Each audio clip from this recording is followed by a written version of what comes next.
Oke, Assalamualaikum warahmatullahi wabarakatuh. Salam sejahtera untuk kita semuanya ya. Di sini telah hadir beberapa mahasiswa ya, saudara-saudara ya kan. Ada itu Andrian, ada Naufal, ada Alia, ada Slamet Ibrahim ya. Dengar suara saya saudara-saudara ya? Terdengar, Terdengar Pak. Pak, terdengar Pak. Oke. Ya. Saudara-saudara, kita minggu ini ada kurang lebih 5 atau 6 kali pertemuan ya, karena saya sangat sibuk sekali ya. Saya mohon maaf tidak bisa hadir on site ya. Tapi jangan khawatir kan saya akan ngejar materi untuk mata kuliah kita ini ya. Bisa kita mulai saudara ya? Oke. Saudara-saudara, itu sebagai tindak lanjut pembicaraan kita di grup WA ya. Dan di grup WA itu sudah saya kirimi material ya untuk Anda pelajari bersama-sama ya. Nah, coba kita bahas dulu mulai dari framework ya, kerangka kerja. Jadi pekerjaan utama daripada pengembangan sistem informasi ini saudara-saudara harus ada suatu kerangka kerja. Kerangka kerja yang itu bisa kita lakukan secara berulang-ulang ya. Jadi SDLC ini System Development Life Cycle itu adalah merupakan kerangka kerja ya. Kerangka kerja framework ya, framework. Jadi dia bukan suatu metode ya. Jadi kalau misalkan nanti Anda tugas akhir kan jangan sampai keliru. Jangan sampai keliru ini menjadi suatu metode, bukan. SDLC itu adalah framework, kerangka kerja ya. Yang kerangka kerja itu nanti bisa diturunkan menjadi metode-metode di dalam kita membangun atau merancang satu sistem informasi atau juga menerapkan satu sistem informasi. Nah, karena ini adalah kerangka kerja ya, kerangka kerja yang merupakan siklus di dalam pengembangan sistem informasi meliputi apa saja siklusnya. Siklus daripada pengembangan sistem informasi itu ada 3 ya, development ya, itu testing ya, atau juga implementation ya kan, dan production ya. Jadi siklusnya apa? Siklusnya itu di dalam kita pengembangan informasi ada 3, pengembangan, ya, pengujian atau implementasi dan produksi ya. Ini ya, halo saudara. Jadi SDLC itu seringkali disalahartikan sebagai metode, padahal bukan. SDLC itu adalah kerangka kerja di dalam kita merancang dan mengembangkan informasi hingga sampai ke production ya. Nah, karena kita memerlukan satu framework yang akan bisa dikerjakan secara berulang-ulang, maka SDLC ini itu sebagai suatu kerangka kerja harus kita turunkan menjadi 3 tahapan ini ya, tahapan pengembangan, uji coba atau juga implementasi sampai ke production ya. Nah, ini juga nanti bisa kita kaitkan dengan teknologi readiness level ya. Jadi ini juga itu kalau Anda nanti itu insya Allah nanti akan saya kenalkan ya. Apa itu teknologi readiness level? Teknologi readiness level adalah suatu itu ukuran untuk menguji gitu kan suatu produk teknologi ya, mulai dari teori, pengujian teori, kemudian ujian di skala laboratorium sampai ke pengujian implementasi sampai dia diproduksi untuk dijual secara di pasar ya. Jadi semua karya teknologi, termasuk juga teknologi informasi, dia juga harus kita ukur.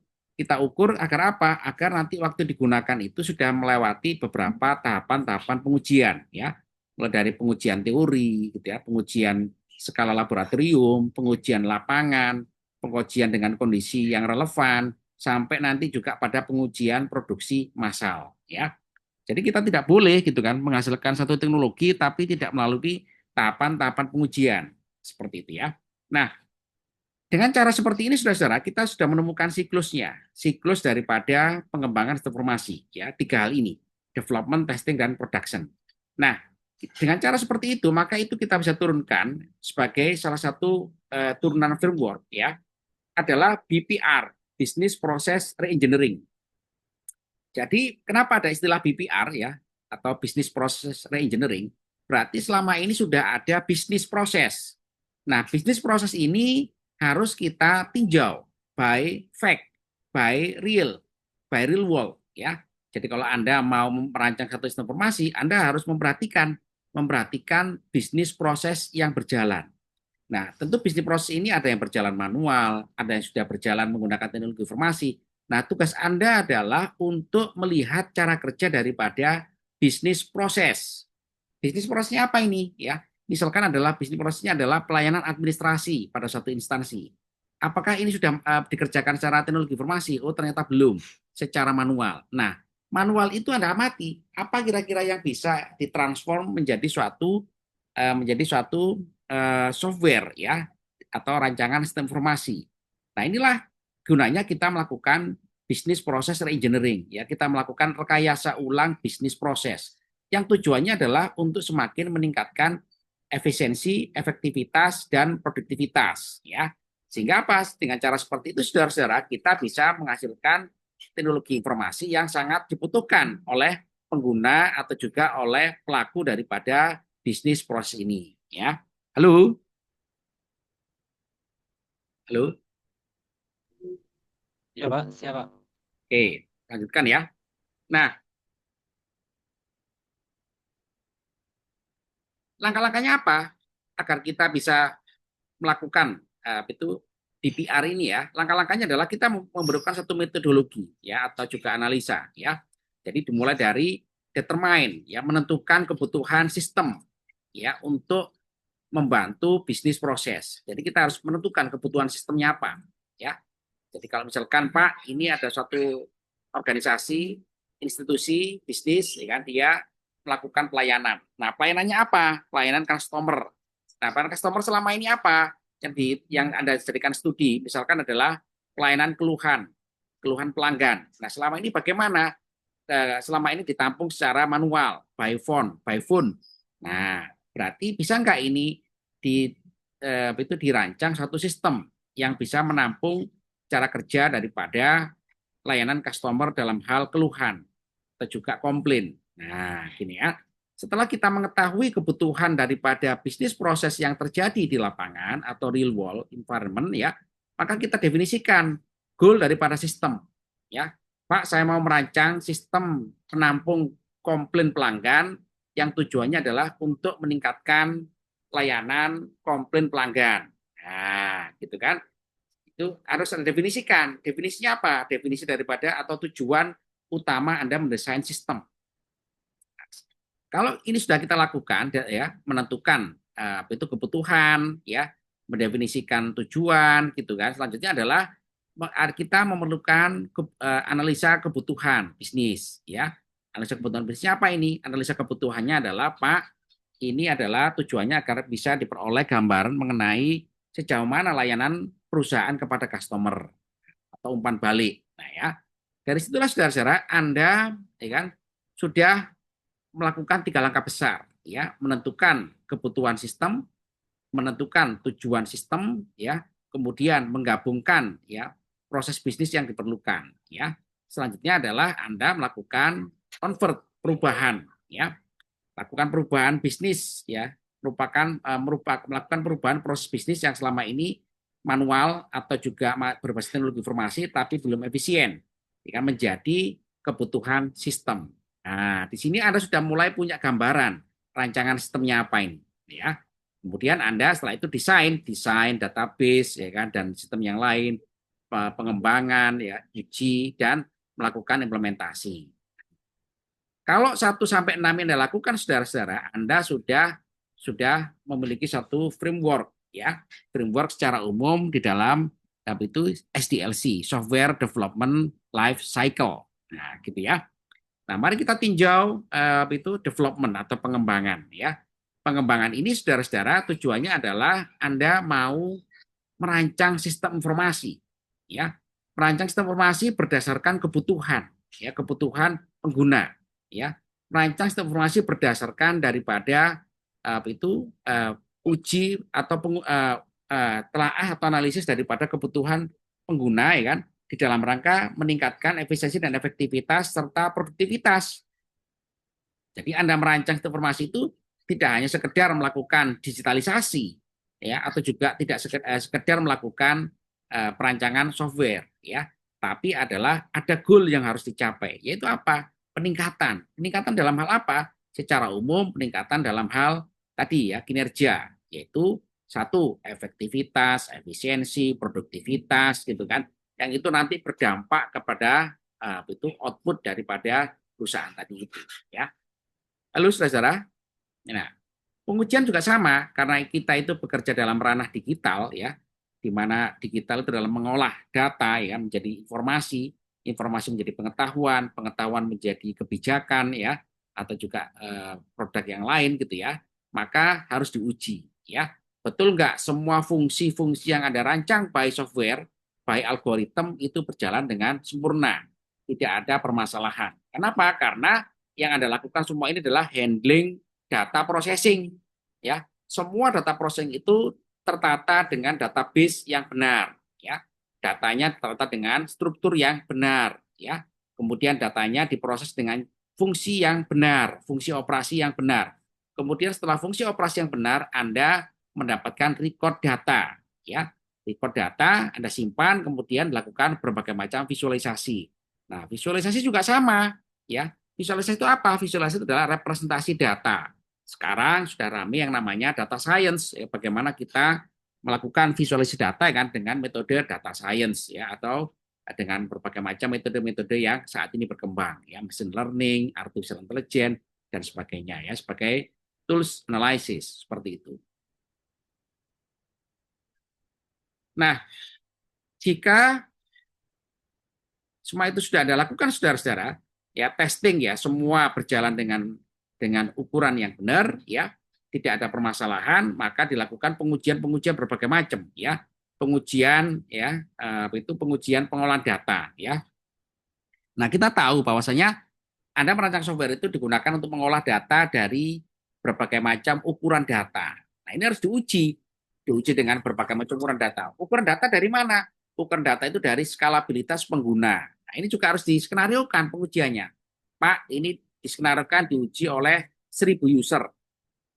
Masing-masing user gitu kan, itu menginput data kurang lebih sekian kilobyte atau juga mungkin sekian megabyte. Nah, itu harus diuji, ya, pengujian handling data atau juga kapasitas. Nah, akhirnya apa? Akhirnya itu juga berkaitan dengan nanti layanan itu kecepatan daripada sistem yang kita sediakan ini kepada pemenuhan proses bisnis. Nah, gitu ya.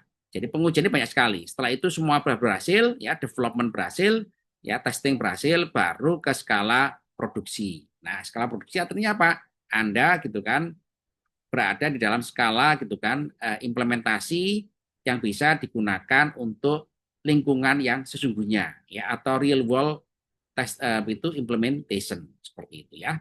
Halo saudara, halo.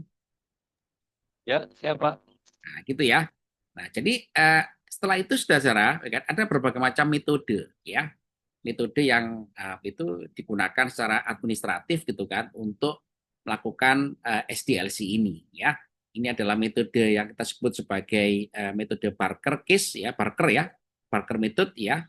Melalui beberapa tahapan, ya, strategi, analisis, design, build, documentation, transition, and production, ya. Jadi strategi ini adalah itu bagaimana cara kita merancang sistem informasi berdasarkan strategi, ya.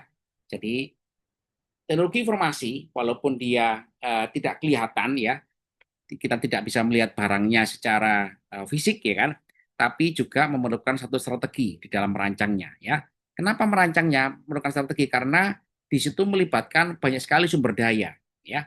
Sumber daya yang dilakukan itu banyak sekali. Ada yang mendesain, Pak, ini melibatkan gitu kan arsitektur database yang kompleks. Nah, kalau Anda kerjakan sendiri, nah nggak bisa, harus dikerjakan secara teamwork, ya. Berarti apa? Ya, untuk merancang sistem informasi yang besar tadi itu, ya, maka kita harus menggunakan strategi. Strategi adalah penggunaan daripada man hour programmingnya gitu kan, kemudian pemenuhan itu pemenuhan daripada infrastruktur pendukungnya gitu ya, kemudian juga timingnya itu adalah strategi, ya. Jadi strategi ini adalah cara kita merealisasikan pengembangan sistem informasi, ya.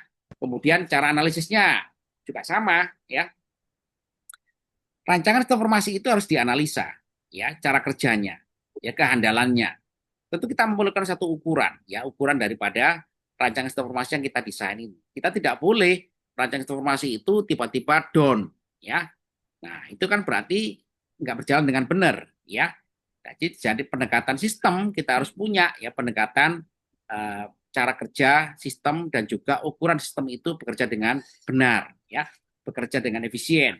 Nah, sistemnya diukur karena Anda merancang ini digunakan oleh pengguna, user. User harus punya ukuran, ya, sebagai pedoman. Pak, software ini saya rancang untuk perusahaan Bapak, ya kan? Kinerjanya adalah ini, dan itu. Nah, itu harus Anda jelaskan. Bagaimana dia handling data, bagaimana kinerja daripada pengolahan data, bagaimana data itu bisa diukur. Itu semuanya harus bisa ditunjukkan ya secara analisa. Nah, kemudian rancangannya ya, rancangan juga sama. Rancangannya adalah Pak, rancangan itu menunjukkan keunggulan ya. Jadi rancangan itu atau gambar ya, gambar daripada arsitektur sistem informasi harus menunjukkan keunggulan dan kelebihan dari segala macam aspek termasuk juga security. Nah, security ini penting ya. Setelah Anda berhasil merancang, ya, jaminan terakhir adalah security. Security harus dimasukkan sebagai satu rancangan, ya. Jadi kalau Anda merancang informasi, gitu kan, dari sisi itu algoritma, dari sisi rancangan besarnya, dari sisi katakanlah kebutuhan hardware-nya, sistem pendukungnya, sampai juga ke security-nya. Nah, barulah Anda pembangunan ya, kemudian dokumentasi ini sederhana ya, termasuk daripada manajemen project ya. Dokumentasi ini administrasi yang bisa kita lakukan dengan pendekatan manajemen project ya. Kemudian disitulah Anda melakukan transisi ya, transisi. Kenapa? Karena software yang Anda gunakan itu, saudara-saudara, digunakan untuk user. Yang usernya itu running proses bisnis. Nah, bagaimana Anda menyiapkan transisinya ini? Ya, ini juga termasuk daripada pekerjaan Anda, ya. Karena ini diterapkan di perusahaan, gitu kan, maka Anda melakukan proses persiapan. Satu, apa yang harus disiapkan? Ya, infrastruktur daripada teknologi informasi yang ada dalam perusahaan itu. Ya, servernya, jaringannya, gitu ya. Dan semuanya, jaringannya sebagai tempat mengeksekusi software yang Anda sediakan ini memang nggak mudah. Dia harus, ya kan, harus disiapkan lebih dahulu. Setelah infrastruktur network disiapkan, Anda apalagi? Anda menyiapkan sumber dayanya. Sumber daya yang menggunakan dan yang merawat. Nah, ini penting ya. Jadi ada satu framework kerangka kerja kan, Anda penyedia sistem. Kemudian sudah disediakan, sudah ada rancang kebutuhan networknya. Oh, Pak, ini bisa Pak, servernya sudah siap, ya, infrastruktur jaringan sudah siap.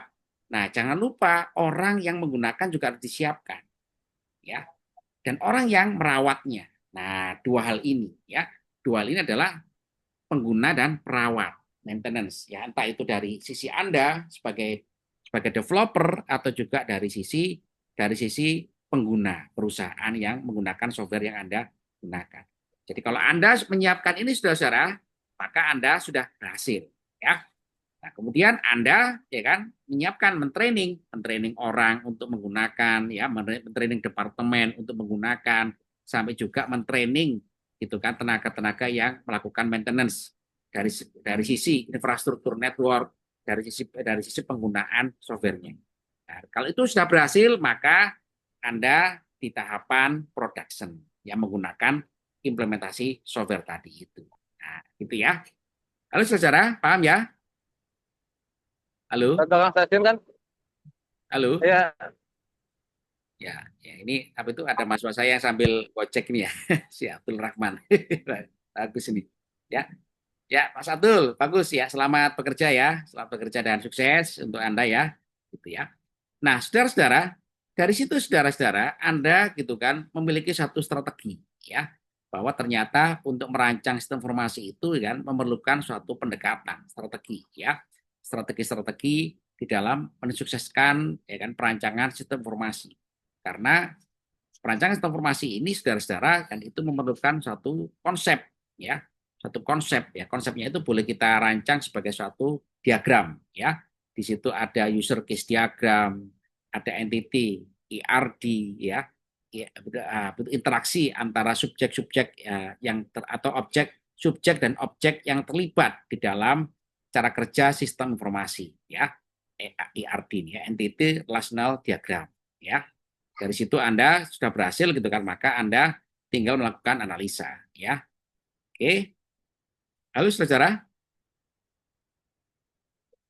Halo. ya Pak, siapa?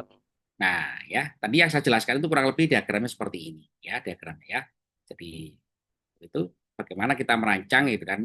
Yang paling sulit itu adalah ya, yang paling sulit adalah di sini ya memahami requirement ya, memahami kebutuhan kebutuhan-kebutuhan kan di dalam kita berusaha memenuhi kebutuhan pengguna. Itu yang paling sulit ya. Jadi itu diperlukan satu pendekatan ya, pendekatan kepada user ya. Jadi kalau Anda di dalam merancang sistem informasi saudara-saudara, Anda harus dekat dengan user ya. Itu syarat mutlak yang harus harus kita lakukan. Nah, ini ya kedekatan dengan user ya, memahami kebutuhan user ini seringkali seringkali dilupakan oleh anak-anak kita ya. Coba Anda lihat ya, kenapa orang itu menggunakan Microsoft Word?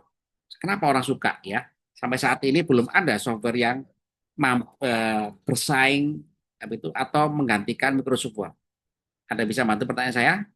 Kenapa MS Word itu paling banyak digunakan? Halo, kenapa? Ya, coba Anda lihat ya kan. Ada software yang kemampuannya setara dengan MS Word atau Excel. Kenapa? Ya. Halo, halo, halo, halo saudara-saudara. Nah, MS Word itu Iya, halo Pak. ya karena dia sesuai dengan kebutuhan pengguna ya, dan penggunanya berbagai macam ya, mulai dari kebutuhan perkantoran, dunia bisnis dengan segala macam kompleksitas aktivitasnya, dunia akademik, masyarakat biasa, semuanya tuh terpenuhi oleh software MS Word ini ya.